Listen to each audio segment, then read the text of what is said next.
Hello and welcome to the Daily Debate Live Thursdays from Cairo. I'm Tagreed, Hussein, and I have the pleasure of your company for the coming hour. We'll be reading stories that made headlines throughout the past week. Definitely, President Vladimir Putin's visit to Egypt is considered to be a significant turning point also in relations. Cairo and Moscow are reviving strategic cooperation between both countries. Economic cooperation had actually formed what we call the core of talks between both countries, Egypt and Russia. The Russian president had announced an agreement between both countries, Egypt and Russia, on a cooperation to establish a nuclear power station that is going to be in Dab'a, the provision of the equipment to generate electricity as well. Putin said that they had agreed on the sense of extensive cooperation in the different domains. Definitely also they saw eye to eye as vis-a-vis the Russian participation in the upcoming economic conference in Egypt that takes place in Sharm el-Sheikh in March. The Russian president further said that Russia is seeking a sense of cooperation with Egypt in the different domains in infrastructure and also strengthening tourism. What is important also that came on the list during this visit is the educational dimension and also the scientific exchanges with the Russian side.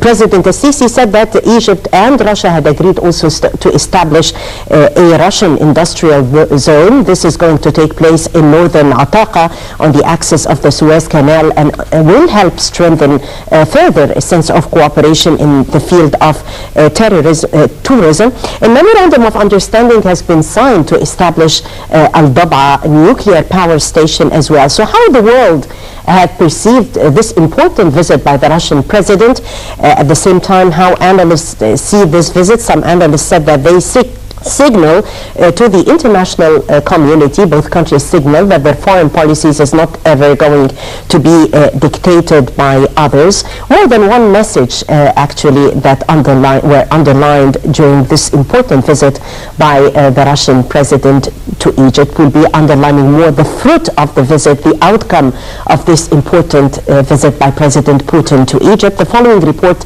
highlights more about President Putin's comments throughout the visit. He said that and asserted how Egypt is a long time and a trusted partner to Russia. Let's watch.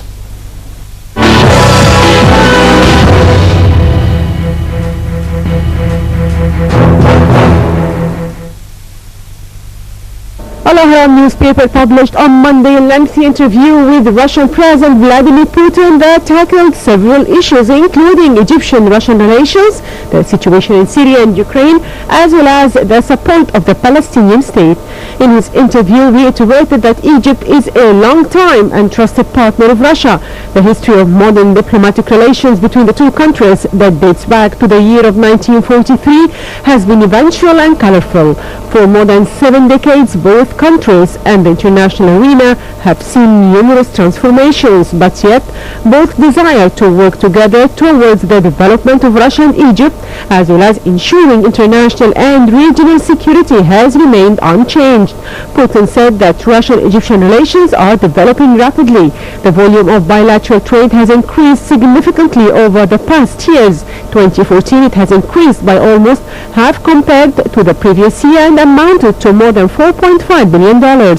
Clearly, this trend needs to be strengthened. He stressed that they see great potential for achieving results that are even more impressive.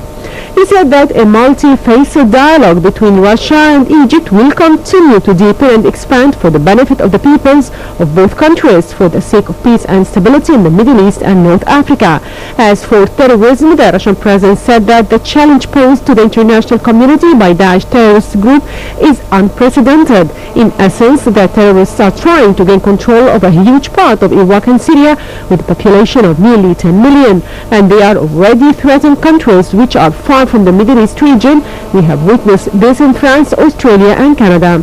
He said that today's developments in Syria and Iraq stem, among other things, from a heavy-handed and irresponsible interference from the outside into the affairs of the region and unilateral use of force, double standards and differentiating between good and bad terrorists.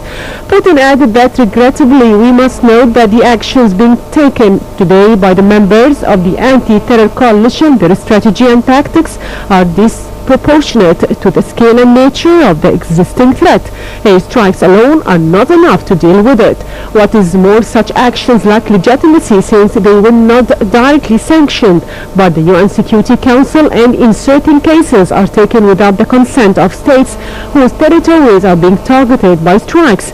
Unlike Iraq, where the fight against terrorism is conducted in cooperation with officials in Baghdad, in Syria the coalition refuses to work together with the legitimate authorities. Russia advocates the consolidation of efforts taken by the international community to fight terrorism on the basis of international law and respect for the sovereignty and territorial integrity of all states. The Russian president has accused the United States and its allies of causing the crisis in Ukraine. In his interview with Egypt's Al-Ahram, Putin said that the military conflict in Ukraine emerged in response to the attempts of the USA and its Western allies to impose their will everywhere. He said that the Ukrainian crisis was not caused by the Russian Federation. It has emerged in response to the attempts of the United States and its Western allies, who consider themselves winners of the Cold War, to impose their will everywhere. Promises of non-expansion of the NATO to the east, but that have turned out to be hollow statements, and NATO's infrastructure was moving closer and closer towards Russian borders. How Russian interests were being ignored. He said that Ukraine is militarizing rapidly. He stressed that Russia strongly calls for a comprehensive and exclusively peaceful settlement of the Ukrainian crisis based on the Minsk agreement, which were largely achieved owing to the initiative and efforts of the Russian side. As for the Iranian nuclear program, Putin said that Russia makes a significant contribution to the settlement of the situation. The Iranian nuclear program, stressing that Moscow's position is based on a belief that Iran has a right to peaceful nuclear activity, including uranium enrichment, naturally under control.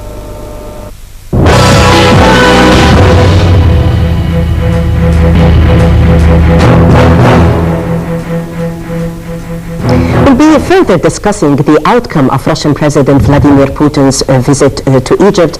Always a pleasure to have with us Excellency Ambassador Nabil Al Orabi, Egypt's former ambassador to Moscow. Excellency, thank you very much for coming. And also we have with us Mr. Zakaria Osman, journalist at Al-Ahram Daily. Thank you very much, sir, for being here. Thank you.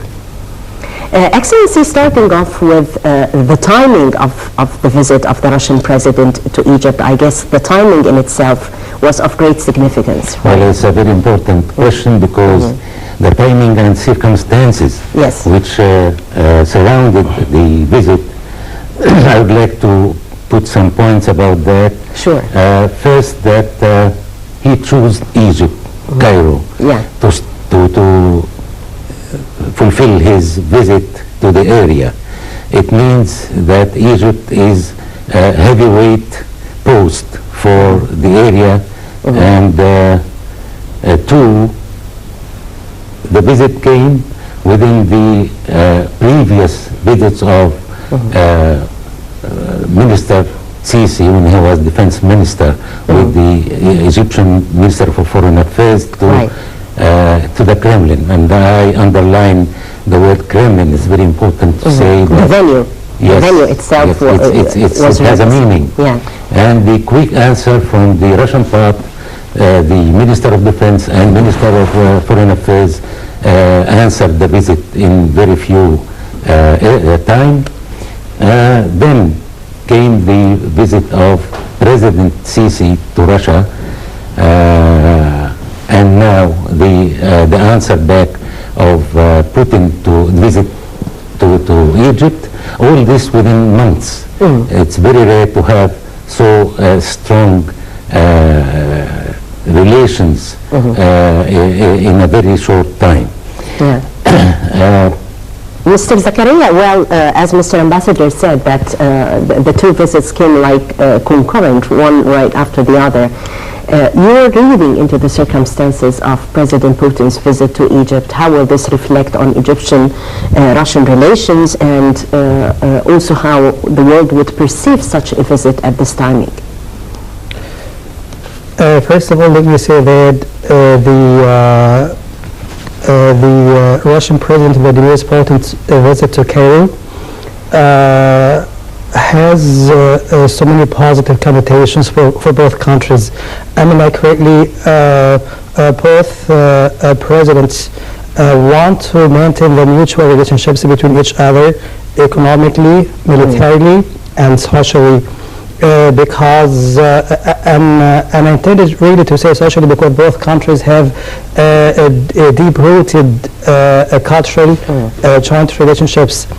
So what I want really to say that both leaders want really to maintain to strengthen such relationships. Consequently, the president of Russia, Putin, it chose this timing for several reasons from his point of view, but at the same time I would like really to talk about such reasons right now because I prefer to delay them later on. But anyway, the most important thing